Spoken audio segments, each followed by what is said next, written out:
arte existe porque a vida não basta.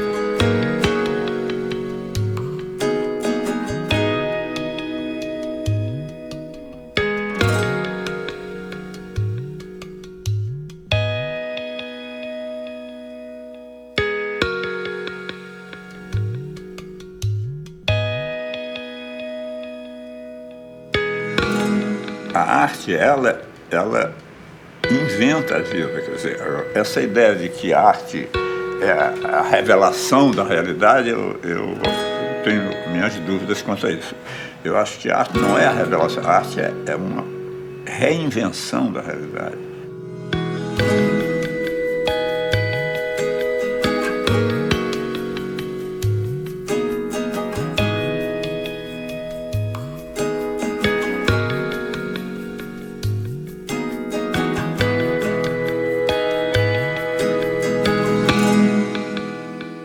Agora, isso não quer dizer que a vida seja pouca, que a vida seja pobre, não quer dizer, a vida não é pobre, a vida é rica, mas o artista, ele sempre vai querer inventar mais do que o que existe. Então, se eu fizer mais um poema, ou se eu fizer mais um quadro, eu estou acrescentando uma coisa ao mundo. Quer dizer, quando Van Gogh pinta A Noite Estrelada, ele acrescentou à existência humana uma noite a mais, que é aquela noite que está no quadro dele, porque existem todas as noites do cosmos e tal, mas aquela que está ali no quadro dele só existe ali, né? Então a arte, ela é isso, a experiência que está na música de Villa-Lobos só está na música de Villa-Lobos. É impossível encontrar em outra música e é impossível encontrar em outro qualquer momento da vida. É ali. Então, da mesma maneira, é a poesia, é o romance, é o teatro. É isso.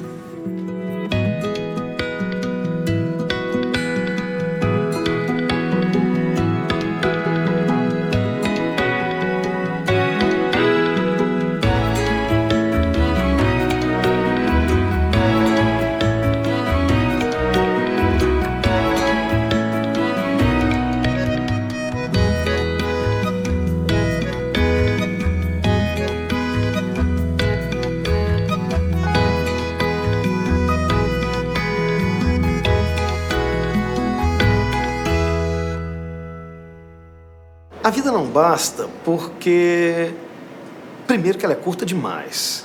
E a gente esquece de pensar nisso. Nem sei se é para pensar, sabe? Mas você vive acreditando que tudo é para sempre. Ao mesmo tempo, ela não basta justamente porque ela é curta, então ela basta, entendeu? Porque se ela fosse eterna, ia ser sem graça, né? É que se a gente pensar que a vida é um monte de ficção que a gente está agenciando, né? Que a gente está brincando com essas ficções, ela não basta porque ela é múltipla, na verdade. Mas a vida não basta por bastar, quer dizer, o tanto de... Eu adoro quando eu vejo alguma coisa que no dia seguinte me faz querer viver. Mesmo que o final não seja feliz, mesmo que aquilo seja torturante, eu acho que a obra que te dá vontade de viver, ela te dá um sentido... Te põe um bastão na mão para continua aí a construção. Às vezes a gente precisa de algo para lembrar a gente disso.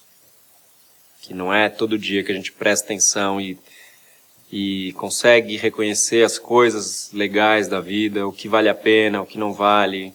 Eu acho que quando você descobre essa coisa artística e começa a colocar na tua vida, você vê que a vida não basta, que a vida por si, ela é muito chata. A vida te apurrinha o tempo inteiro. E acho que não basta, porque eu não consigo me imaginar fazendo outra coisa. A arte, ela está dentro de nós mesmos, né? Porque ela é invenção, né? Ela é uma invenção de outros mundos, né? Com formas e linguagens diferentes. Se você põe uma lente sobre a realidade, e se você incita a realidade, aquilo vira arte. Como é que é isso, né? Que momento vira?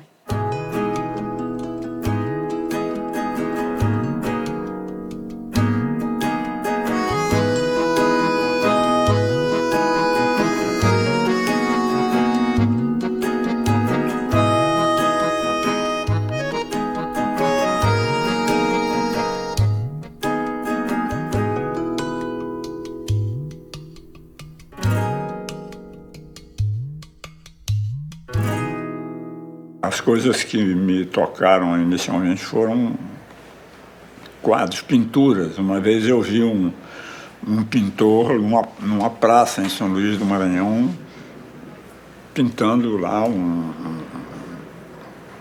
quadro num tapume, numa coisa que ia ser feita lá pela prefeitura. E eu fiquei admirado de ver as coisas que ele estava pintando ali, as imagens, as figuras que apareciam e tal.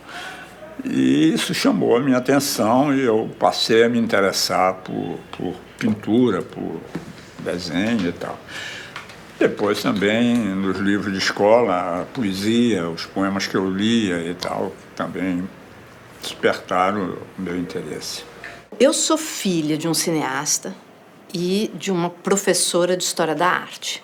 Então, de uma certa forma, a arte estava dentro da minha casa na rotina, no dia a dia, nas conversas, né? Assim, sem ficar sublinhando, dizendo isto é arte. Foram várias sessões de cinema dentro da minha própria casa, de um filme do meu pai, o Iracema, uma Transamazônica, nos anos 70, que na época ele foi censurado, então eram sessões clandestinas e eram sessões com muita conversa, muita discussão, muito bate-papo durante e depois, né, da sessão. Então, eu percebia ali, com essa experiência, eu não entendia nada sobre o filme, eu era muito pequena, mas eu percebia que um filme era capaz de provocar tanto debate, né? Quer dizer, o meu pai me deu grandes presentes nesse sentido. Ele foi talvez um dos primeiros brasileiros a filmar um super... Eu tenho 66 anos. Eu tenho filmes meus de 2 anos de idade, pra você ter uma ideia. Isso é muito difícil quem tem na minha geração. E a música? Eu não almoçava no domingo sem ouvir uma música que ele colocava, Beniamino Gigli, ou Caruso, ou Ray Conniff, Ray Anthony, toda essa relação que depois começou a ser Elvis Presley, Neil Sedaka, Paul Anka. A primeira emoção que eu senti, enfim, com respeito à arte, foi quando eu ouvi a professora da minha irmã tocar uma serenata de Schubert na minha casa em Manaus, né? E eu fiquei emocionado vamos dizer, com o ritmo, com a melodia. Eu lembro de pegar essas enciclopédias, os livros que tinham na minha casa, ou os livros de literatura de professora de português da minha mãe, e rabiscar os livros mesmo, esconder palavras, tentando criar uma outra história com as palavras que tinham.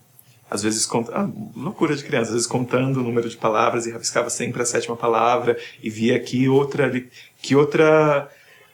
narrativa eu podia encontrar ali. Às vezes desenhos, eu fazia muitos desenhos em cima dos livros, assim, recortava livro, quer dizer, eu acabei com os livros da minha casa. Eu lembro que eu devia ter uns 3 para 4 anos, de Natal, ganhar um uniforme do Super-Homem.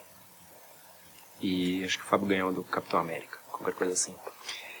E eu acho que isso mostra um tipo de relação que a arte pode ter na vida das pessoas e que acontece bastante com os quadrinhos, muito nesse universo dos super-heróis. Mas que é isso, é uma coisa de criar personagens que as pessoas vão se identificar e vão gostar, admirar. Desde cedo eu ouvi essa palavra artista, apesar de que em outro canto, porque eu desenhava bem. Já eu me lembro que eu ganhei um prêmio na escola por um desenho que eu fiz, que era uma sala de aula e a professora...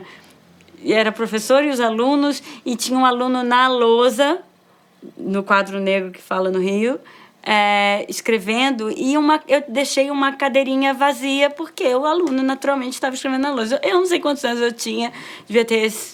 Eu era criança, bem pequena, e eu me lembro que isso virou um auê na escola, que eu tinha deixado a cadeira vazia e o aluno estava lendo na lousa. Eu devia ter uns 6 anos, mais ou menos, e na escola pública, foi exibido um vídeo do Patinho Feio. E depois as crianças, né, a professora pediu que as crianças ilustrassem fizesse uma ilustração daquilo que fosse mais marcante. E eu desenhei o pato em pé, de terno, de gravata, de cartola, vestido. Até sapato o pato tinha. E aquilo, para minha surpresa, provocou um burburinho. E foi a primeira vez que alguém chamou alguma coisa que eu tivesse feito de arte.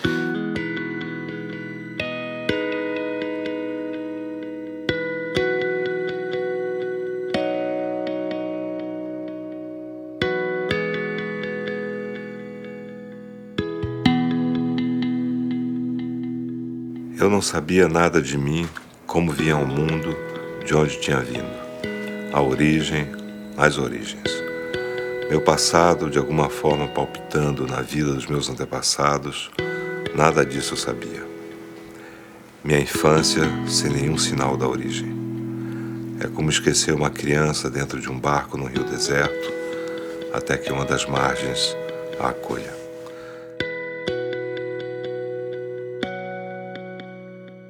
Eu acho que rigorosamente tudo que eu escrevi, ou quase tudo, passou pelo filtro de uma experiência de vida ou de leitura. A experiência social é importantíssima para o escritor, né? Para todo mundo.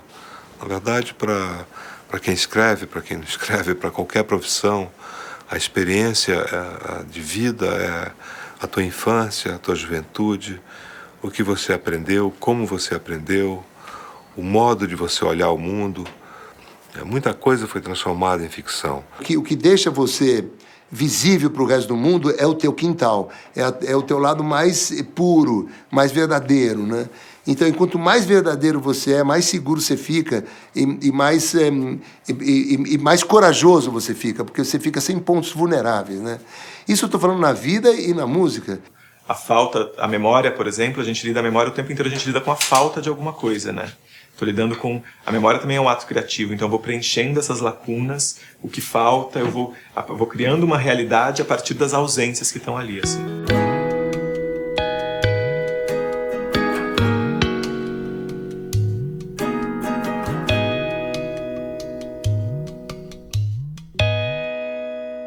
Minha mãe, ela morreu em 73, eu tinha uns 7 anos.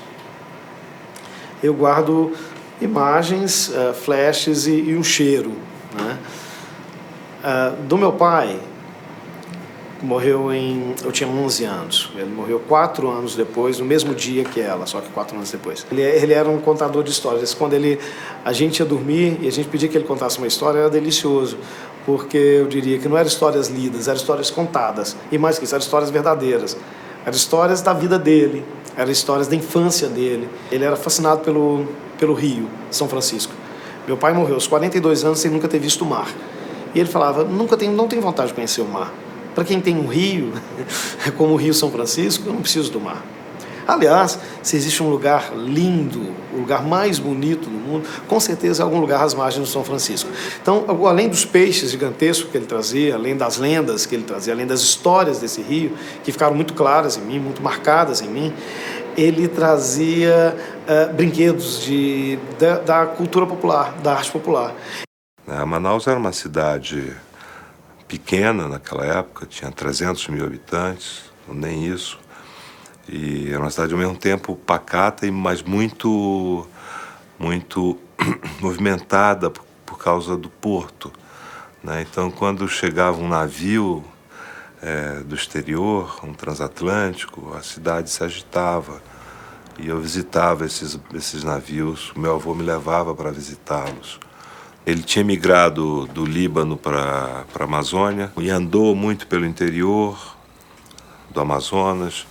Então era um homem com muita experiência de vida e com muitas histórias para contar, né? E ele inventava muito. Depois eu percebi que ele fantasiava muito também. Areado ainda é uma cidade muito pequena, no interior de Minas, muito tradicional. Todo mundo se conhece, existe toda a dinâmica de uma cidade do interior, assim, a dinâmica das famílias que se conhecem, de quem conhece quem fala de quem, da vida de quem. Toda essa dinâmica, eu fazia parte dessa dinâmica, assim. Apesar de sempre me sentir um pouco estrangeiro dessa dinâmica. Eu tinha um tio que achava que eu era surdo, inclusive, porque eu aprendi a escrever antes de falar. Então, eu como eu não falava, era uma criança que não falava, eu já andava, já fazia coisas, mas não falava, tinha um tio que achava que eu era surdo, então eles ficavam, tudo que minha mãe conta, né, batendo palma atrás de mim para saber se eu escutava, porque eu demorei mesmo para falar, assim. Eu sempre fui uma pessoa muito focada, né? Sim, focada. Eu era uma pessoa muito obediente, eu era do bem, não gostava de cabular aula, eu não gostava de contravenções. E eu era um primeiro da classe, eu sempre fui um exemplo, assim, nesse sentido. Tanto é que minha mãe me obrigou a estudar música para sair um pouco fora do estudo. Tem essa coisa também de ser irmão gêmeo, você se basta, né? A gente se bastava, então a gente não... Enquanto as outras crianças, elas buscam turmas de amigos, pra gente isso aqui era suficiente. Então, era muito mais normal ver os dois juntos do que ver com turmas grandes ou cada um com a sua turma. Não tinha isso. E fazia o que as pessoas tímidas fazem. Lia, desenhava, ficava no seu canto, assim. Eu era uma criança só muito observadora, eu acho. Observadora não só do que estava ao meu redor, mas de mim também, assim. Sempre pensando muito, me observando naquele espaço, assim. E como eu deveria me comportar, e tentando entender como as coisas aconteciam, assim. Muito interessada também no mundo dos adultos, assim, mais do que no mundo infantil, assim. Eu acho que a minha infância de filha única no mundo de muitos adultos, observando a paixão deles, porque não era só estar no meio dos adultos, mas observar o quanto eles gostavam daquilo que eles estavam fazendo. Acho que isso que é encantador, né? Então, de uma certa forma, ficou no meu DNA essa postura deles, né, diante do mundo.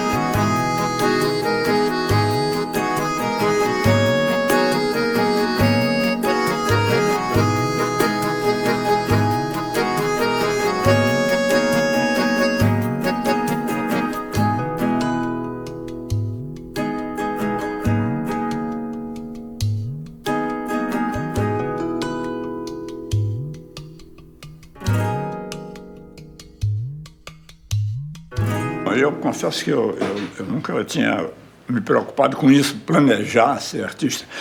Eu descobri a arte, descobri a poesia e isso me entusiasmou, me fez eu me voltar para isso, mas não pensando em fazer uma carreira. E isso foi uma coisa que foi surgindo aos poucos, né? Porque eu queria, na verdade, ser ilustradora.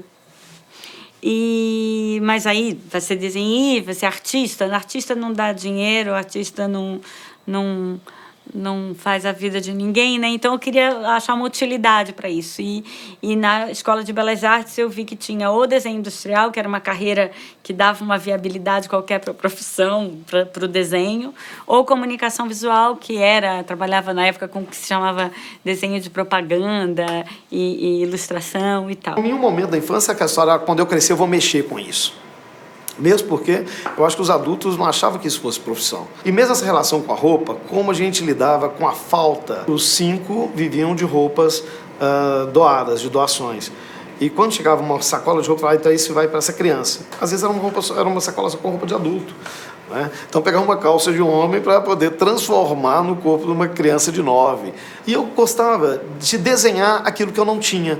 Ou de desenhar aquilo que eu achava que poderia ser feito.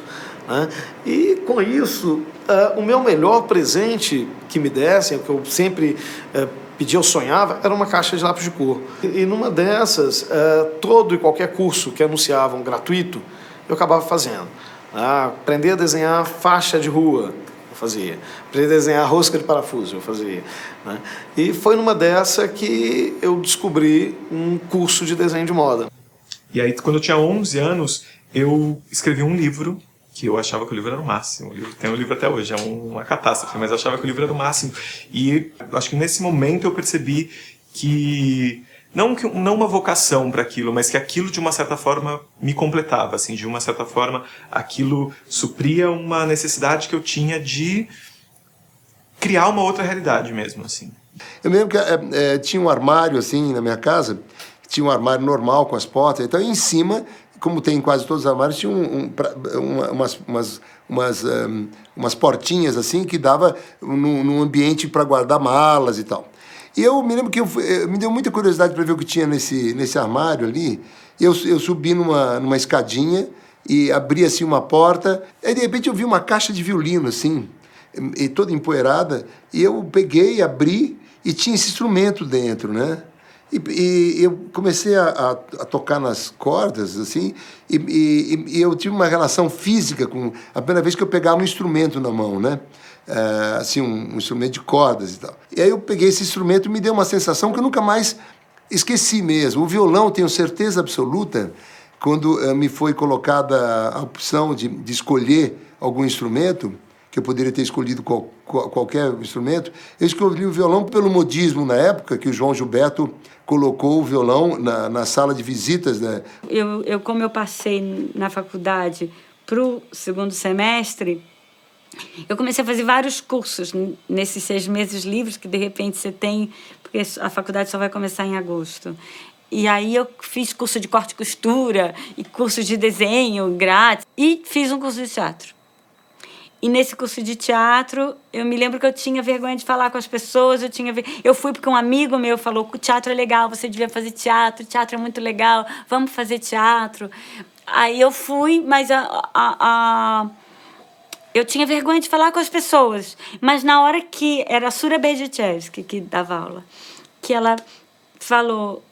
sobe no palco, e o exercício era contar uma história sem palavras, o primeiro, ou você está num ônibus, ou qualquer coisa que eu precisasse fazer ali em cima, era mais confortável para mim do que alguma coisa aqui embaixo. Na escola eu fazia curso de teatro, uma das aulas de artes era fazer uma montagem de teatro. Eu lembro que eu tinha muito prazer nisso, né? E aí eu pedi para fazer um curso de teatro fora da escola também, né? E aí eu descobri o CPT, o Centro de Pesquisa Teatral do Antunes Filho, e fiz o teste para fazer parte do grupo e passei. Eu aprendi da minha profissão que o meu barato não era só atuar, mas era ter a concepção inteira de um espetáculo, porque lá no Antunes a gente escrevia o texto, dirigia, fazia sonoplastia, cenografia, né? Assim, tinha a participação era completa na concepção de um espetáculo.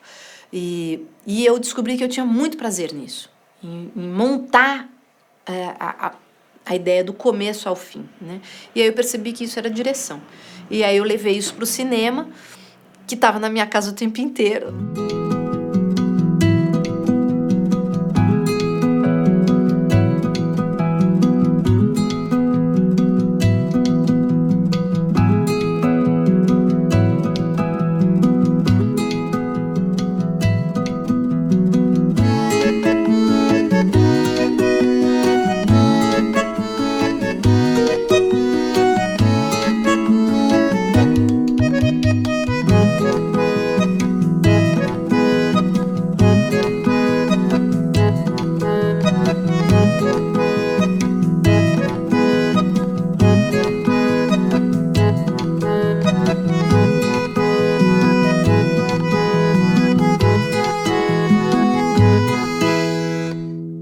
Uma certa pressão familiar, mas o meu pai falava, você não quer fazer um concurso para o Banco do Brasil, minha filha? Porque tem aquela coisa do teatro, Denise, o teatro, na verdade, a gente ainda sofre muito isso, né, que a família, os leigos só te chamam de atriz na hora que você aparece na televisão.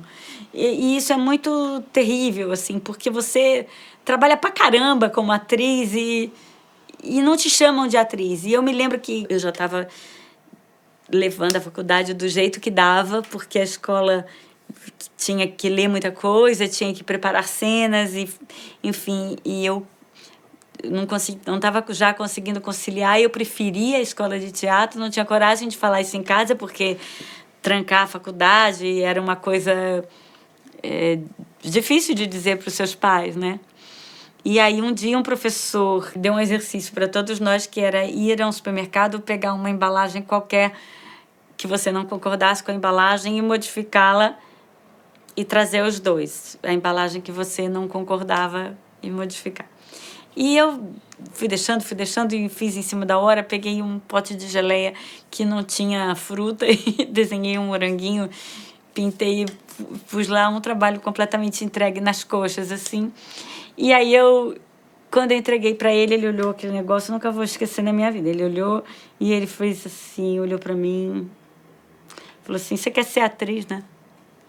Aí eu falei assim: eu tô me preparando, como é que você sabe? Aí ele olhou para mim e falou assim: o que você tá fazendo aqui ainda? Mas eu me sentia tão distante da música, eu achava que era uma coisa tão difícil tocar algum instrumento, que eu achava quase impossível aprender algum instrumento quando era pequeno. Era um caminho árduo para mim, assim, muito longínquo. E depois a realidade foi bem diferente. Então eu quero estudar com um professor top. Aí tinha Paulinho Nogueira, Baden Powell ou Luiz Bonfá, que eram 3 ícones, né? Eu falei, eu quero um dos 3. Você tá louco? Que eu comecei a estudar com o Baden Powell, com o Paulinho Nogueira. Eu tinha 11 anos, 12 anos. Aí o Baden morava no Rio, o Bonfá morava nos Estados Unidos, o Paulinho Nogueira morava em São Paulo. Aí liguei para a gravadora dele na época, aí eles me deram com muito custo o endereço dele. Aí minha mãe foi comigo lá na Praça Marechal Deodoro e tocamos a campainha. E o Paulinho Nogueira nos atendeu e ela falou, olha, ele quer tomar aula de violão. Ele falou, olha, faz o seguinte, vem amanhã, eu vou dar uma aula para ele, vou ver o nível que ele está e tal. Aí eu fui com a minha precariedade toda, né? Tomei a primeira aula, ele me deu uma música com uma cifra lá e tal, e marcou para a semana seguinte. Aí eu subi no segundo dia, ele já ia falar, já ia me dispensar, porque realmente ele não tinha horários, nada. Falou, puxa, esse principiante vem aqui me encheu o saco, acho que ele pensava isso. Aí ele falou, toca a lição que eu te dei e tal. Aí eu solei a música para ele, que era esse olhar. Pararirará, pararirá. Ele falou, quem te ensinou isso aí? Eu te dei um acompanhamento dessa música. Eu falei, não, eu tirei porque você me deu os acordes, aí eu peguei a melodia aqui, juntei com os acordes. Ele ficou bobo, ele falou, mas como, você fez sozinho? Eu falei, fiz sozinho. Ele falou, deixa eu ver, toca de novo. Aí eu toquei a música praticamente solada, com os acordes. Ele falou, olha, eu ia te mandar embora. Ele falou, hoje, eu não vou te mandar porque você me mostrou uma coisa que ninguém mostrou. Ninguém teve esse raciocínio matemático no violão. Você detectou uma coisa que demora anos para uma pessoa detectar, que o solo vem da melodia, da harmonia, papá, papá. Para mim parecia que era tudo natural, que a pessoa nascia assim já, que não tinha problema. Era só pegar o violão e tocar. Aí eles me ofereciam um trabalho para desenhar numa loja de tecidos. Eu lembro que a primeira pergunta que eu fiz, e quanto que eu tenho que pagar? Ele falou, pagar? Isso é um emprego. Era uma loja no centro de Belo Horizonte. Só que isso não foi essa maravilha, né? Porque não foi tão fácil assim. Porque quando abriram as portas da loja, cara, de repente eu tinha na minha frente umas 30 mulheres, né? Gorda, magra, negra, branca, rica, pobre, com um tecido do lado, querendo um modelo para aquilo. E eu só sabia desenhar bem, só isso. Eu não tinha repertório de moda, eu não entendia de costura. O que eu fazia? Na hora do almoço eu nem almoçava. Eu andava pelo centro, parava num ponto de ônibus, aquele ponto mais cheio, e ficava olhando as roupas das pessoas. E não tinha essa coisa assim, se é brega, se não é, se está usando, se não está. Eu olhava assim, gola é interessante, vou copiar. Não sei o quê, vou copiar. E eu chegava e montava tudo, né? Mas uma estratégia que eu aprendi a fazer foi ouvir a história daquela pessoa que queria a roupa. Então eu começava a desenhar a carinha e tal, e puxando história. Porque nas entrelinhas daquela história, acabava vindo a roupa que nem ela sabia que era a roupa que ela queria. De repente, tudo aquilo que antes era só o conteúdo, você percebe que tem alguém que faz aquele conteúdo, que cria aquilo. E aí deixa de ser uma coisa completamente passiva. Você deixa de ser passivo, você percebe que tem um ativo ali. Alguma coisa cria aquilo. Então, aquilo é o trabalho de alguém, aquilo pode ser feito, aquilo precisa de alguém para fazer, para que outras pessoas possam ver. Eu acho que a gente tinha uma ideia de que as pessoas só vão ver as histórias, só vão ler as histórias se elas estiverem feitas. Então, a gente tinha que arranjar um jeito de fazer. Então, se fosse para fazer de graça, se fosse para fazer um fanzine que era xerox, não parecia a coisa mais absurda do mundo fazer um fanzine xerox e oferecer a revista de graça, porque primeiro a revista tinha que existir, primeiro a história tinha que existir, para depois você, sei lá, reclamar o valor dela. Né? Não dá para falar que aquilo é super legal se ninguém viu. Não dá para falar que aquilo vale muito se ninguém viu. As coisas precisavam existir. Eu tinha como meta fazer um trabalho autoral por ano.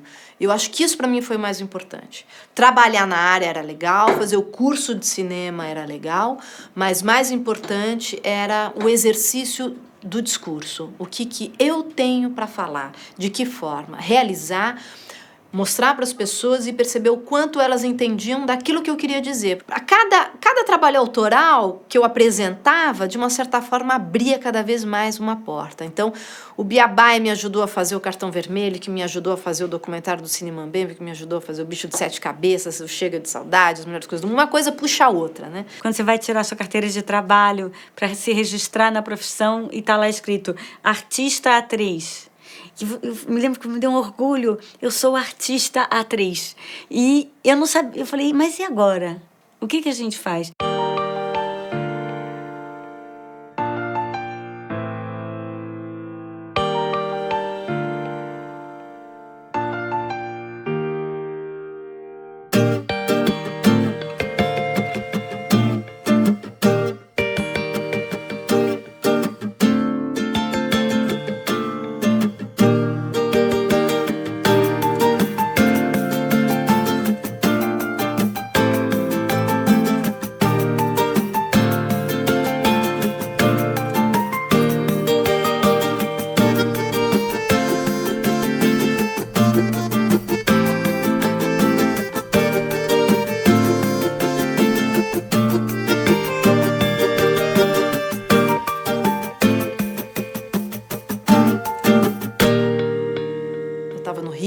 E passeando na rua, um rapaz desceu uma escada, correndo e saltando de um jeito muito diferente. E eu vi aquele rapaz descer, me chamou a atenção. Como era gostoso olhar para ele descendo a escada. Até hoje eu consigo ver aquele rapaz descendo a escada daquele jeito diferente. É interessante porque eu considero aquela descida da escada, daquele rapaz, sem ele ter consciência, mas aquilo para mim era a vida em forma de arte. Nunca mais esqueci. De uma certa forma, o cinema que eu faço é um cinema do cotidiano, e essa sensação de observar o cotidiano de uma forma agradável, né? Assim, o que o cotidiano tem de peculiar, de interessante, que o teu olho se debruça ali e tem vontade de olhar, e tem vontade de observar, tem vontade de refletir sobre aquilo, né? Uma coisa semelhante com esse rapaz descendo a escada. E a nossa profissão tem uma coisa muito louca, o que a gente acredita, a gente pode fazer acreditar muitas vezes, né? É um poder, tem uma coisa muito linda nisso, né? Quando eu estou em cena, eu tenho um pensamento perigoso, várias vezes. O negócio é perigoso mesmo, porque pode me tira um pouco da concentração, tem que falar assim, para, Denise, volta. Que eu penso assim, o que a gente está fazendo aqui? Que coisa ridícula, a gente aqui com essa roupa, falando desse jeito, eles sentados ali, e eu tô em cena e penso nisso. E é como se caísse uma bigorna na minha cabeça de aqui e agora. Denise naquele lugar com aquela roupa, que coisa ridícula, como acreditam nisso, como estão acreditando nisso que eu estou fazendo? É por isso que eu acho que a arte é muito necessária, ela é fundamental, né? Ela supre para muitas pessoas o que a religião supre, por exemplo, né? Em termos desse alimento espiritual, né? Dessa sede, essa vontade, esse desejo da transcendência,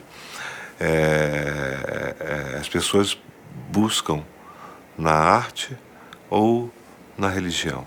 A moda não é inevitável na minha vida. Eu nem acho que tudo se resume em moda, se resume em um desfile, se resume em alguma coisa. A moda, de repente, foi a enxada que eu encontrei para capinar o lote, entendeu? Para bater a laje. Eu tomei prazer por isso, por essa forma de escrita. Ou essa escrita que a moda me permitia. Tem uma expressão que eu adoro, que eu ouvi uma vez, que é assim: teatro faz a palavra pular. Eu adoro isso porque eu adoro fazer a palavra pular. Se a coisa que eu gosto é servir a um autor, eu ler aquilo, me tocar com aquilo e passar para você, entendeu? Sabe a vontade que eu tenho de dizer depois? Estão entendendo o que ele falou? Né? Porque é uma coisa muito... O ator servir de intérprete, né? Fazer aquela palavra sair do livro. O cinema, ele claro que você pode ver um filme na televisão e tudo bem, né? Um filme, ele nasce na sala de cinema e depois ele passeia nas outras mídias, né? Nas várias telas, né?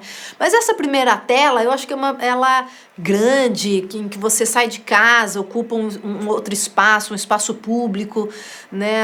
Você assiste com seu vizinho, seus familiares, essa experiência coletiva e sensorial do cinema, que é a tela grande, o som alto, um som surround, um filme sem intervalo, né? Eu vejo o quanto é emocionante. Para o quadrinho acontecer, você tem que ter essa relação pessoal com o objeto da leitura. Você tem que virar a página, senão a página não vira sozinha. Você tem que ir de um quadrinho para o outro, senão o quadrinho não se mexe sozinho. Então, a história em quadrinho, ela precisa do leitor. Isso cria uma relação pessoal com o leitor e com o gibi que não tem na literatura, porque você não tem que criar essa relação entre uma imagem e outra. Não tem com a literatura, porque a virada de página da literatura é um negócio aleatório. Não é escolhido. Eu vou virar a página nessa palavra. No quadrinho é escolhido. Eu vou virar a página nessa palavra, porque é nesse momento, nessa imagem, nessa palavra, que eu quero que tenha uma mudança, que eu quero que tenha uma surpresa. Então, você requisita o leitor de um jeito que você não requisita na literatura, que você não requisita no cinema, e isso cria uma relação pessoal com o leitor e com o gibi que não tem em nenhum outro lugar. A primeira mudança radical em mudar para São Paulo foi que eu finalmente assisti uma peça de teatro, né? Porque até então eu nunca não tinha esse desejo de fazer teatro, mas eu nunca tinha assistido a uma peça. Passei na universidade um pouco intuitivamente, assim, pensando que a minha idealização do que seria um universo teatral, né? Mas sem realmente conhecer, ter contato com esse universo. E aí assisti uma primeira peça, que nem era uma peça boa, e isso já mudou toda a minha perspectiva, assim. Ali se concretizou a essência do teatro mesmo, que é a presença, né? Eu pensar que todo aquele mecanismo, toda aquela estrutura social articulada ali, ela estava ali para aquele momento presente. E como aquele momento presente se desfazia na sequência, assim. E o quanto isso me dava a sensação de estar presente em algum lugar. Quando eu vejo aquele burburinho lá fora, a gente está prestes a abrir a porta e eu penso, poxa, as pessoas se ligaram, falando, você passa para mim pegar? Você quer que eu desça? Uma falou para a outra, você acha que eu vou com essa blusa?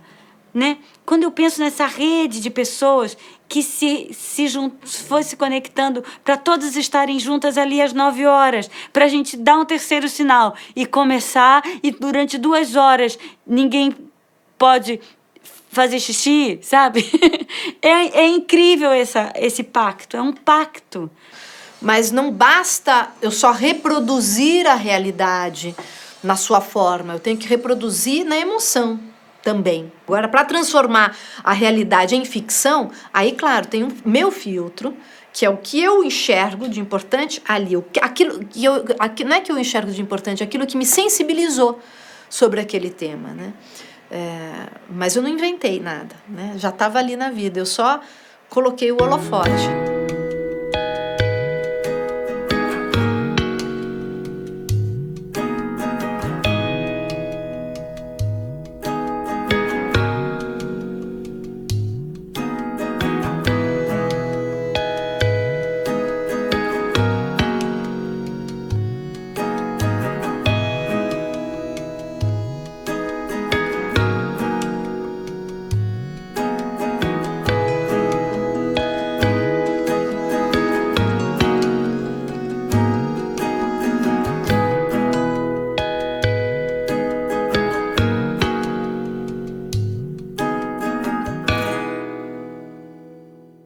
ficção, ela me diz mais verdades que a vida, muitas vezes. Embora a vida seja mais complicada, né? E mais complexa e assombrosa que a ficção. A tentativa sempre é ser real, é ser honesto aqui com você, mas a gente está mediado por tantas coisas, assim, a própria linguagem é um instrumento de ficção, né? Esse contexto que a gente está aqui, a gente está fingindo que está tendo uma conversa, mas tem um monte de gente na sala, tem um microfone aqui, tem uma luz aqui, tudo isso que a gente tenta abstrair para tentar estabelecer alguma conexão da minha realidade para a sua realidade. Mas a gente está sempre mediado por ficção. Eu sinto falta da ficção. Quando eu fico um tempo sem fazer cena, eu vou ficando triste. Eu vou ficando ruim. Eu sinto falta desse outro mundo aí, do mundo do faz de conta. De alguma maneira, ser ator é meio criança. Eu sinto falta dessa vida que não é a minha. A minha vida é muito boa, mas ela não me basta. Se eu ficar... se eu deixasse de ser atriz, eu ia sofrer muito. A única coisa real que a gente tem é a nossa angústia. Um amor, a felicidade, o desejo de alguma coisa, tudo isso é uma construção que a gente faz para tentar acalmar essa angústia. Por isso que um grande livro, um bom livro, ele reflete muita coisa, ele te diz muita coisa, né, sobre você mesmo e sobre muitas sociedades, né? Quer dizer, quem lê um romance do Dostoiévski, por exemplo, né, ele vai se deparar com o sofrimento, com a dor, com a maldade, né, com a loucura do ser humano, de personagens russos, mas que são também pessoas que a gente poderia conhecer, ou que a gente conhece. Eu acredito que o humor é um excelente veículo de comunicação. É como se você amaciasse a carne do sujeito para dar uma flechada. Quando você faz alguém rir, você tem certeza que aquela ideia foi compreendida. As pessoas riem pelo que elas compreendem. Elas riem porque compreenderam uma ideia. Quando você faz alguém se emocionar junto com a risada... Eu não sei, eu tenho uma viagem aqui. Eu acho que a pessoa sempre se emociona muito com uma coisa sensorial, você não sabe direito o que te captou e te fez chorar. O riso, ele vem muito de uma coisa que você compreendeu. Quando você faz as duas coisas juntas, de deixar uma pessoa que está às lágrimas dar uma risada, ou então aquela coisa que eu adoro, que é aquela risada interrompida, que é uma pessoa que quando tem isso no teatro eu adoro ouvir, que é aquele ha, ha! E tem um negócio que o cara sente que ali no meio tem uma punhalada junto. Isso, esse terreno, eu acho um terreno muito fértil, porque é um terreno onde parece que as ideias são capturadas pela mente e pelo coração juntas, ao mesmo tempo. Esse lugar, eu acho um lugar muito sutil. Esse lugar onde você... Mas é para rir ou para chorar? É para rir ou para chorar? O que rege a minha vida na música e tudo é emoção. Se uma música minha não me emociona, eu jogo fora, não fico com ela, nem que ela esteja tecnicamente boa. A emoção é fundamental na arte. Uma arte que não emociona, para mim, realmente me chateia. Porque a arte pode ser chatíssima, entendeu? E pode ser muito agradável. Mas uma arte que não me emociona, ela é chata para mim. Essa emoção me guia para colocar isso num filme, me guia para dizer se um take valeu ou não, né? Assim, às vezes eu choro no set de filmagem, eu gosto de chorar num set de filmagem, eu acho que é quando eu tô totalmente entregue, é quando os atores me surpreenderam, é quando o tema foi além daquilo que eu já tanto pesquisei, né? Então, eu falei, puxa vida, se eu me emocionei, a chance de eu emocionar outras pessoas é grande também.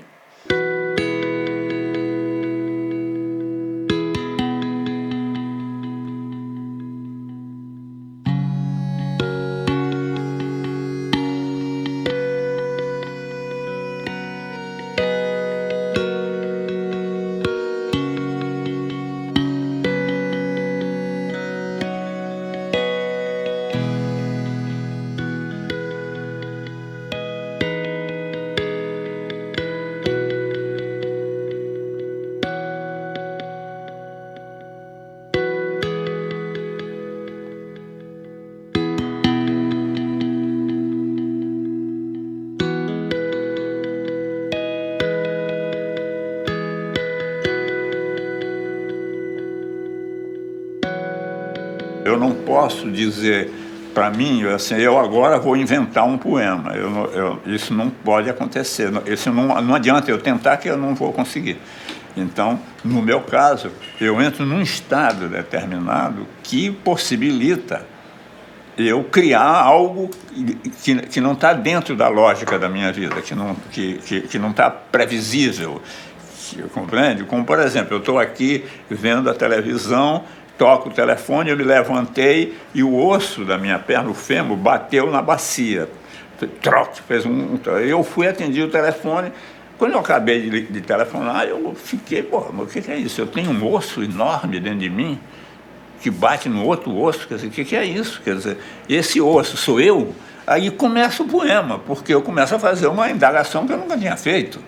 Esse osso sou eu, e esse osso pensa, quem pergunta, quem tá em mim pergunta, o osso, é o osso que está perguntando, aí começa alguma coisa que não pode ser pré-estabelecida. Eu não posso adivinhar que o osso vai bater no outro e vai me causar essas indagações.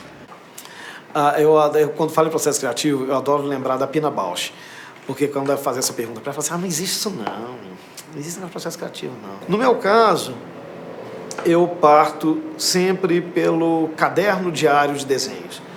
Eu preciso fazer um formato de caderno, mandar encadernar, um tipo de papel que vai me cobrar determinada técnica, por exemplo, a coleção do giz. O caderno é todo preto. Sabe? Então eu tinha que desenhar só com lápis branco ou com pastel.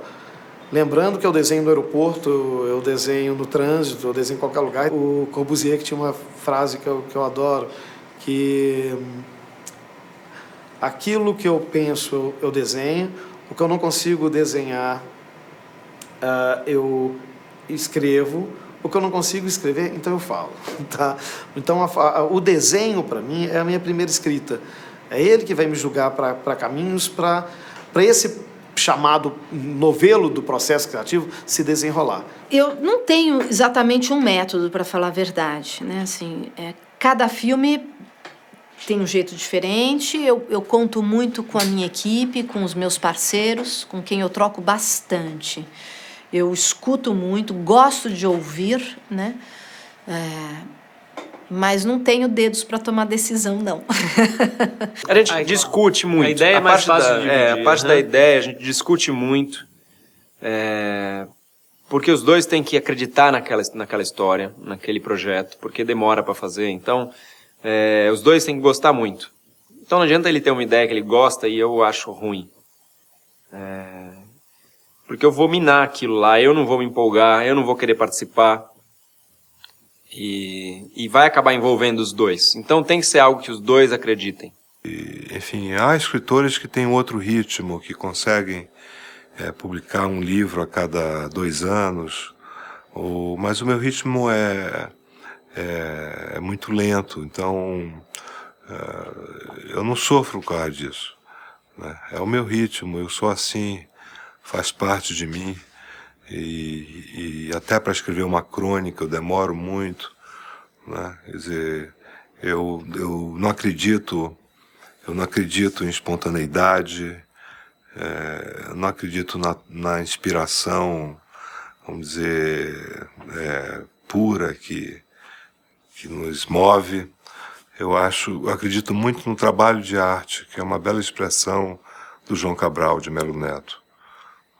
Quando naquele ensaio magnífico que ele escreveu, Poesia e Composição, ele usa essas palavras, trabalho de arte, né? Quer dizer, em que a lírica não é fruto, vamos dizer, de uma inspiração, de um fluxo verbal. Eu sofro dessa autoexigência que é reescrever e ficar ali refazendo. Eu não acho importante publicar. Publicar muito, para mim, não é uma coisa enfim, que me dá um pouco de aflição, não me interessa também. Tem um trabalho artístico que tem um limite do tempo que demora para fazer, tem um limite físico de fazer o trabalho. Então, você se acostuma, você passa anos criando esse hábito de pensar longe para as coisas imediatas. Então, é como ver uma pintura. Você, em 5 minutos, A pintura chega para você, em 1 minuto a pintura chega para você, mas ele pode ter passado meses fazendo aquela pintura. Um gibi você vai ler em 2 horas, se ele for bem grande, senão você vai ler em 5 minutos, mas mesmo de 5 minutos pode ter demorado 3 meses para fazer. A gente sabe o quanto demora para fazer uma história em quadrinhos, então a gente já fala pro editor, fala para todo mundo, olha, isso aqui vai demorar uns 3 anos para fazer. Mas se você fala pro público que lê em 1 hora, que o seu livro vai demorar 3 anos para fazer, eles estão 3 anos perguntando, e aí como vai? E aí tá pronto? E aí quero ver? E não funciona desse jeito. Então é muito difícil ter esse tipo de produção analógica num mundo digital instantâneo. Porque tem coisas que não mudam. O mundo muda, mas tem coisas que não mudam. Desenhar não tá mais rápido, pintar não tá mais rápido.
Foi o Retrato Falado que me ensinou uma das coisas mais legais da minha profissão.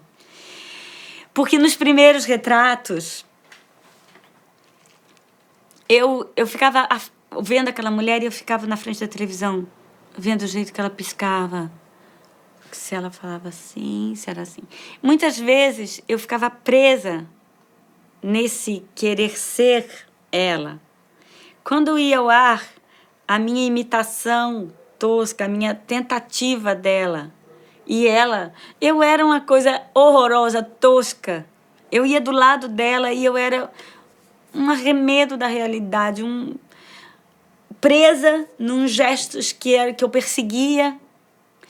E aí que eu entendi o que é interpretar. Que é você pegar de um e dar a outro. Né? O que é um intérprete? Ele deixa passar por ele algo, né? E eu pensei, meu Deus, é claro, eu tenho que fazer o que eu vejo nela e não ela. Eu tenho que falar assim para você. Eu tenho uma tia que ela é assim, ó. Ela chega e fala assim, Denise, deixa eu te falar uma coisa. Que é o que a minha tia me inspirou. E isso foi uma liberdade para mim, foi uma coisa tão boa que aconteceu, porque eu olhava o que eu sentia dela e eu colocava em mim. Então não era mais eu, não era mais ela, era essa terceira pessoa que só a arte é capaz de criar. Aprenda muitos estilos, toque tudo. Uma hora você vai ser você mesmo. Se você quiser sair fora, essa preocupação que você está tendo, vai ser um caminho árduo e longo que você vai se deparar com barreiras que você não precisa ter se você não se preocupar com isso. Então, a minha preocupação foi fazer o quê? Me encher de influências, todas, tudo que eu gostava, comecei a ouvir, comecei a tocar, comecei a imitar o Baden, comecei a imitar o Luiz Bonfá, comecei a imitar o Segovia, eu comecei a ouvir jazz, e tudo isso, esse mosaico todo, foi cristalizando uma personalidade, né? Um personagem, e a minha composição também. Eu comecei a procurar caminhos simples de Ari Barroso, Dorival Caymmi, que eu achava o ideal, que me agradava mais aos ouvidos. Eu tinha condições musicais de fazer músicas complexas, né?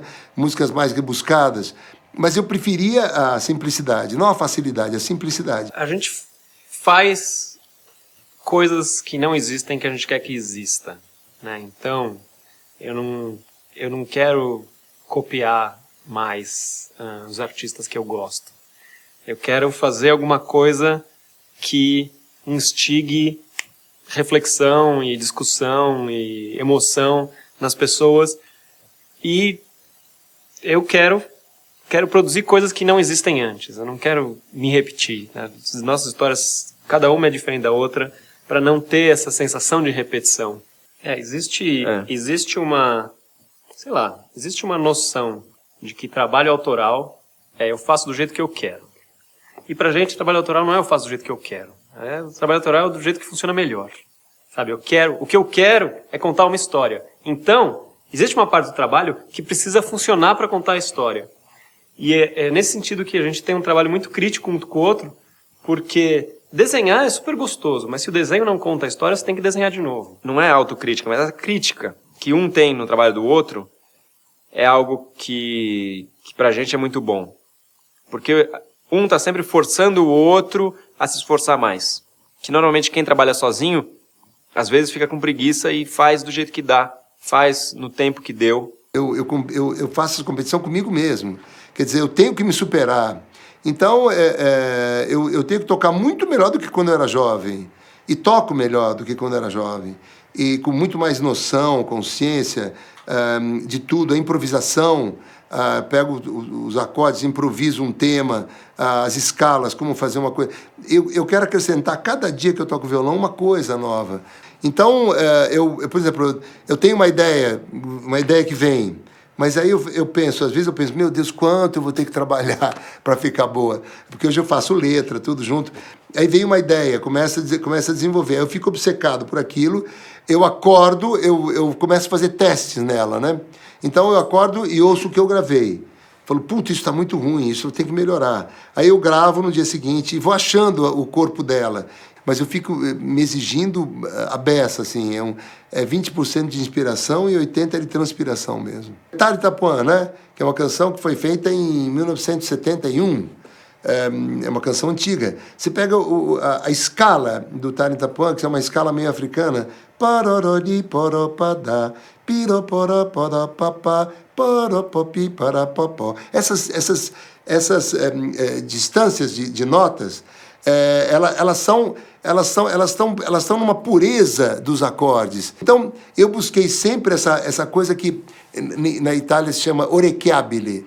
Aqui não tem esse termo, que é uma coisa orelhável, né? Uma coisa que entra no seu ouvido e fala, puxa, eu já conheço essa música, mas você não conhece. É uma música que está agradável ao seu ouvido. É uma música que tem uma forma, um tema, que ela tem um corpo, que você vai se lembrar amanhã dela. Então eu toco, às vezes, eu estou fazendo uma canção, vou para minha empregada, que nunca cantou, o que você acha? Ela fala, canta esse pedaço, que eu estava em dúvida de uma... Ela faz outra nota. Eu falo, peraí, canta de novo. Ela fez outra nota, uma nota que eu não fiz. Aí eu vou lá, vejo, falo, caramba, essa nota é mais natural do que eu fiz. Então, essa é a nota, não é aquela que...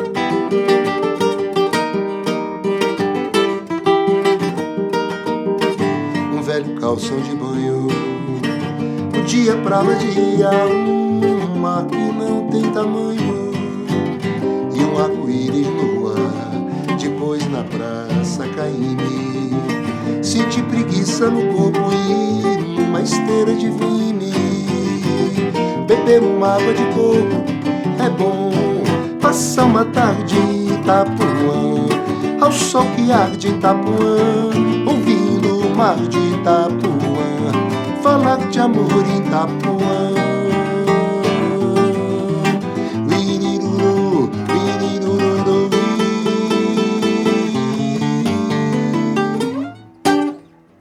A primeira pessoa a se comover sou eu.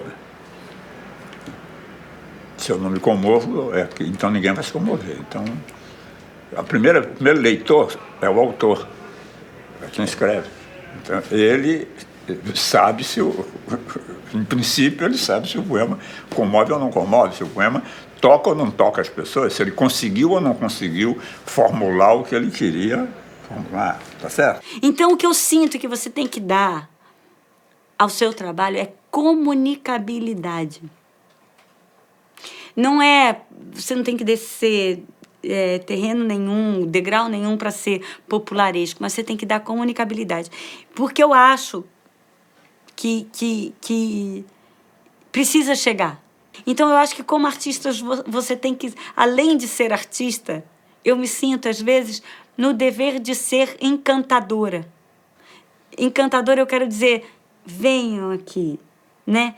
Olha só o que eu tenho para te dizer. Você não vai acreditar num cara chamado Brecht, num cara chamado Shakespeare. Só que eu tenho que dar comunicabilidade a isso. Então a gente não faz concessões a nenhuma tentativa de agradar, de fazer, de ser um sucesso, de ganhar um prêmio, nada disso. A gente é só muito honesto assim com o que a gente faz, então eu não sei dizer. Eu acho que as pessoas, eu tenho a sensação, pelo retorno das pessoas, de que as pessoas entendem essa honestidade, assim. Para mim, sucesso é o livro que as pessoas leem. Então, se eu fiz um livro que mais gente leu, essa é a minha medida do sucesso, porque é o que a gente quer que as pessoas leem. Os escritores não conhecem os leitores, né? Ou não os conhecem profundamente. Foi até uma surpresa e me causou um pouco de espanto o sucesso dos Dois Irmãos, porque eu achava que ia ser uma desgraça, que ia ser um fracasso, porque esse é um dos mistérios da literatura. Você escreve um romance e com esse pessimismo quase inato, né, do escritor brasileiro, que não acredita muito, que não vai viver do seu trabalho, que tem que fazer tantas outras coisas para sobreviver.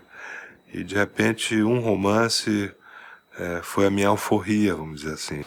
Sabe que o prêmio, quando eu comecei a escrever, eu não pensava nisso. Para mim, claro que os prêmios te ajudam a viver quando você ganha um prêmio em dinheiro, é uma forma de reconhecimento. Eu não seria hipócrita para dizer, os prêmios, nenhum prêmio me interessa, não é isso. Mas você não escreve para ganhar prêmios, né? E depois os livros ganham os prêmios, né? Você às vezes ganha algum dinheiro e vive disso, enfim. Eu acho que os prêmios, um escritor premiado é aquele que tem bons leitores. Porque muitas vezes os prêmios são esquecidos, os livros premiados são esquecidos, porque o tempo de leitura zerou. O bicho é muito engraçado porque, assim, hoje dá para falar que ele é um filme que, assim, já tem mais de 10 anos e um filme que as pessoas continuam assistindo. Muitas pessoas falam, é um clássico. Eu acho muito divertido, né? Mas, na época, ele não nasceu assim. Toda a parte de montagem, de laboratório, né, de trucagem foi feita na Itália, com um produtor italiano que tinha uma expectativa muito alta com o filme e queria colocar o filme no Festival de Veneza. E eu lembro que quando o conselho, né, o júri que seleciona os filmes para o Festival de Veneza, quando eles viram o filme, eu não estava na sessão, mas eles decidiram que o filme não ia para o festival. E aí eu fui direto para o Festival do Rio, que já estava programada uma sessão, e nessa sessão, na primeira sessão do Festival do Rio, que eu nem chamei as pessoas porque eu estava com vergonha, o filme foi ovacionado.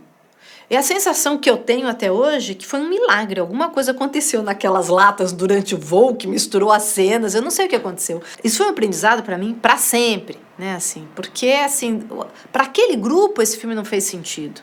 Mas para tantas outras pessoas, para o movimento antimanicomial, para mudar a lei da saúde mental no Brasil, esse filme foi importante. Eu fiz um filme para quê? Para passar num festival ou para sobreviver ao longo do tempo, né? Assim, então, que bom que eu fiz um filme para sobreviver ao longo do tempo. Mas eu tenho uma autodefesa muito grande, tanto com o sucesso como com o fracasso. O fracasso todo mundo vive. Às vezes você faz um show ruim, o show tá ruim.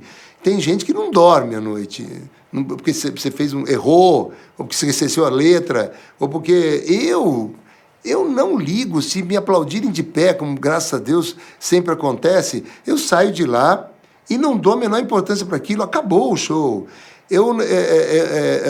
O lado negativo dessa história de ser artista não vai me pegar. porque eu estou preparado para isso todo dia. Se os aplausos aparecem no final, legal. Se eles não aparecem, tanto faz, porque o que interessa é o seu empenho, a sua dedicação para aquilo. Eu percebo como vira uma grande farsa quando você se dedica para o mundo das artes só pelo glamour, né? Porque o glamour, ele é a casquinha só, né? Se você dedica uma vida inteira para ter a casquinha, né? Então, o que você está fazendo da sua vida, né? É sofredor para mim essa coisa de ser famosa e ser a Denise Fraga. É uma coisa que sempre me deixa um pouco preocupada. Eu não contava muito com isso quando eu entrei na escola de teatro. Te confesso, não é uma coisinha que eu tô falando para parecer bonitinha, não. Foi uma coisa que veio. Me surpreende como eu sou conhecido. Como é que esses caras me conhecem? Pô? Eu estava lá numa praia, em Fortaleza, distante. Aí eu parei lá para pedir um negócio para um pescador. Ele me reconheceu. Eu falei, mas que é isso, pô? Como é que esse cara me reconheceu? Quer dizer, às vezes me surpreende e muito carinho sempre, né? Muito carinho do chofer de caminhão, do coisa. Os caras falam na rua como se me conhecessem há muito tempo. Ô, Doug, tudo bem? Vai com o Corinthians, tudo bem? Não é uma coisa de fã, é uma coisa parece que eu faço parte da casa dele e tal. Talvez por eu ser verdadeiro, assim, em tudo que eu faço mesmo. Hoje, quando eu vejo a histeria que tem em torno de um desfile, né, ou a nova coleção que o Ronaldo vai fazer, eu falo assim, nossa, pararam para me ouvir. E agora o pior, agora eles querem parar para ouvir. Né? Quando, na verdade, tem dias que eu falo assim, mas agora eu não sei se eu quero continuar falando. Eu fico impressionado como esse caminho me deu frutos e continua dando. São canções que foram feitas há mais de 30 anos atrás, e estão sendo estudadas nas escolas, as gerações estão passando, e você vê o meu show tem de tudo. Tem jovens de 16 anos, 17 anos, 22 anos, 30 anos, que vêm lá emocionados falar comigo. Por quê? Porque eles me conhecem já desde criança. Quer dizer, uma menina hoje de 35 anos, de 37 anos, ela ouviu, quando era criança, minha música. Outro dia chegou uma menina, ele devia ter 12 anos de idade, né, eu ia saindo do restaurante, ela chegou para mim e me falou, o senhor não é o poeta? Professor, eu queria agradecer essa felicidade que o senhor trouxe para a minha vida. Você é uma garota, uma menina. E eu fico contente, evidentemente é uma coisa que me dá alegria, porque me dá sentido porque eu faço.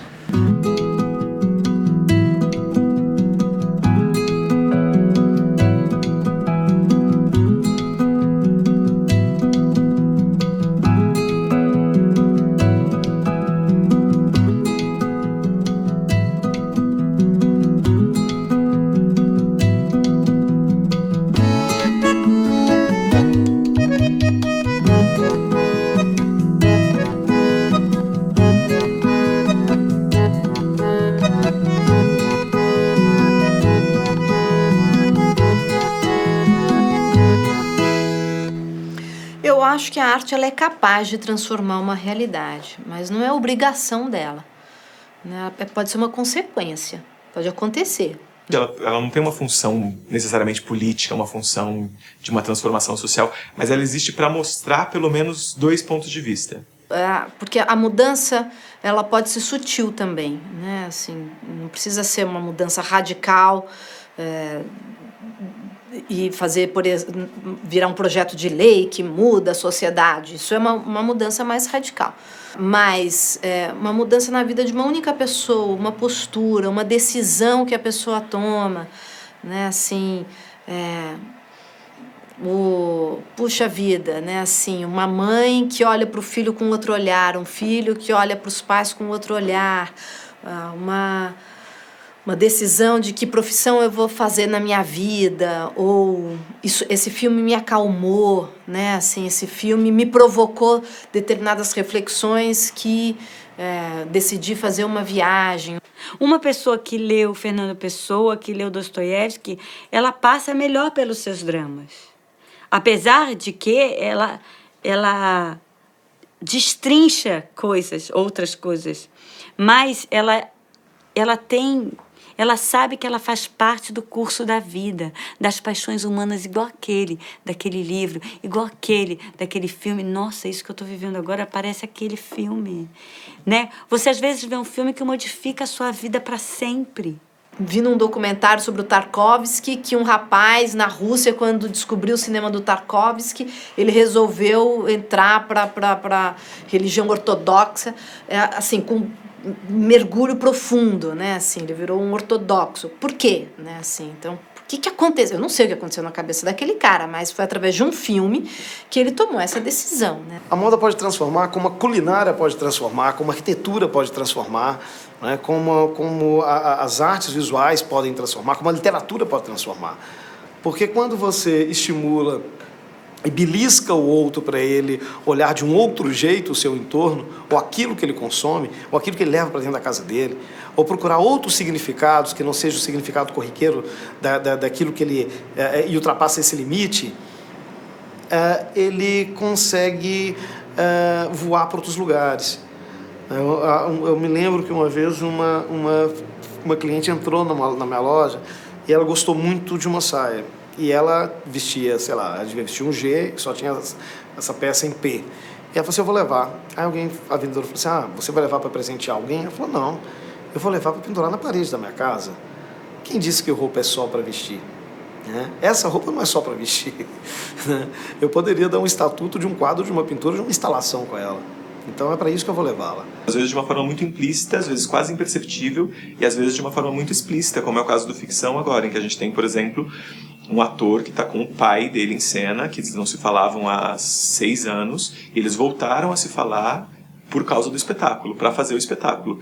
E o pai disse há 6 anos atrás, você não é o meu projeto de filho, quando ele descobriu que o filho era gay, e aí agora o filho resolve abrir mão do projeto dele para fazer o projeto do pai. Então, existe uma realidade acontecendo ali, mais real do que a realidade, né? Muito mais do que eu estou acostumado de ver no banal do cotidiano, assim. Mas uma situação muito honesta e muito real, assim. Dentro de um contexto ficcional, dentro de uma estrutura dramatúrgica. Eu sinto que há uma morte da sutileza. Há uma morte da metáfora. Cada vez mais está mais difícil. Todo mundo com medo que não se entenda. Por quê? Porque nós não somos nutridos do decodificador do código do abstrato na escola, que era isso que nos deveria ser dado desde cedo. A gente precisa ler poesia para entender que as coisas não são pão, pão, queijo, queijo, e muitas vezes o que é escrito de maneira poética fala muito mais do que pão, pão, queijo, queijo. As coisas não precisam ser explicadas. Eu sou tão feliz de ter feito a Alma Boa de Setsuan, porque ela me provou, me deu uma esperança danada como artista, que a peça era divertida, e a peça é divertida, Brecht sabia disso, ele escreve lá nos diários dele, ele escreve uma coisa que é minha frase predileta, que é divertir para comunicar. E as pessoas falavam assim, eu falei assim, gostou da peça? Ela falou assim, eu gostei do conteúdo. Eu adorava essa palavra. Ou então, quando vinha aquela Dona Maria e falava assim, eu gostei da mensagem. Porque as pessoas ficavam tocadas com a ideia, com aquela ideia que deixavam elas sem saber o que pensar, te cria um questionamento. E esse motor, quando você consegue levar tudo isso que está dentro de você, você acha um texto, você encontra o Brecht, e você fala, oi, prazer, companheiro, muito obrigada, foi um prazer enorme de conhecer. O homem é um ser que está sempre inventando a sua vida. Não, todos os seres, todos os homens, não é só os artistas, todos os homens, na verdade, inventam sua vida.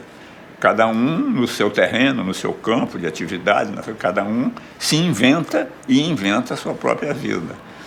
O artista, além de inventar a sua própria vida, como todos os outros, ele inventa também a poesia, o poema, inventa a música, se for músico.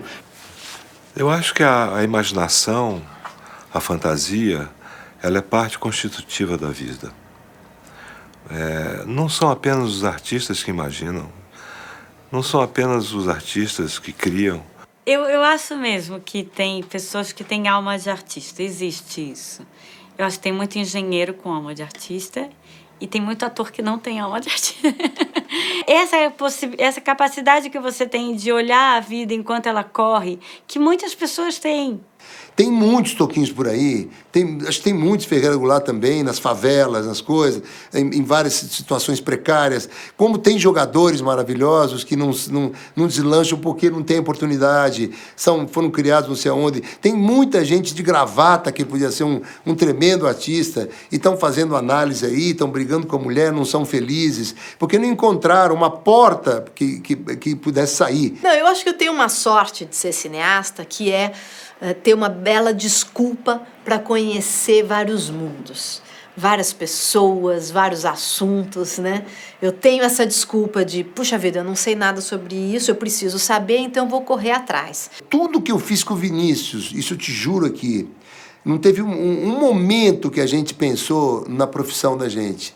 Um momento. Tudo que a gente fez foi consequência do uísque dele, do meu violão, da copa que a gente tocava, foi da curtição.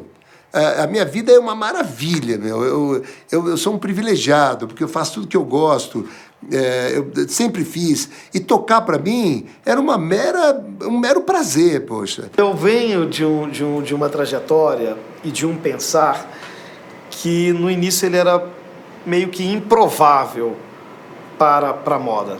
Tá? Era outros tempos.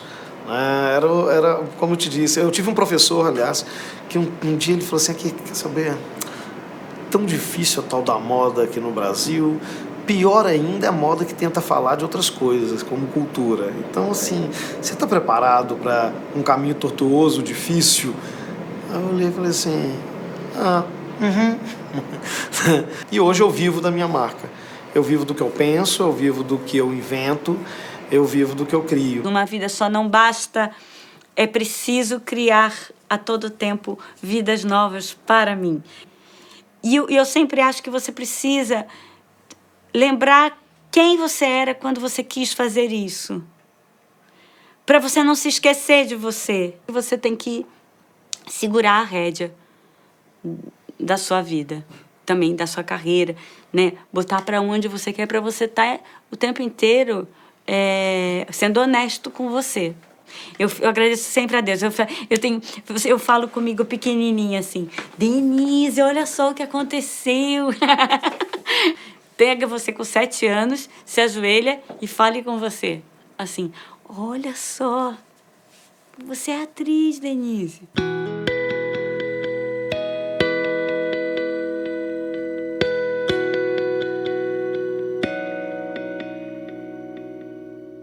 Uma parte de mim é todo mundo, outra parte é ninguém, fundo sem fundo.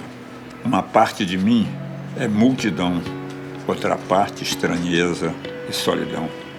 Uma parte de mim pesa, pondera, outra parte delira. Uma parte de mim almoça e janta, outra parte se espanta. Uma parte de mim é permanente, outra parte se sabe de repente. Uma parte de mim é só vertigem, outra parte linguagem. Traduzir uma parte na outra parte, que é uma questão de vida ou morte, será arte?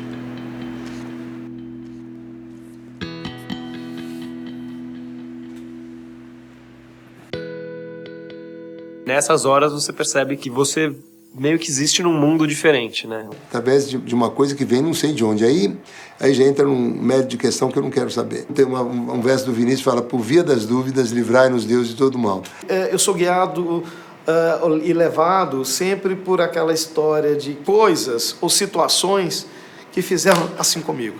Né? E esse fazer assim comigo, quer dizer, me chamou atenção para alguma coisa cara ao nosso tempo.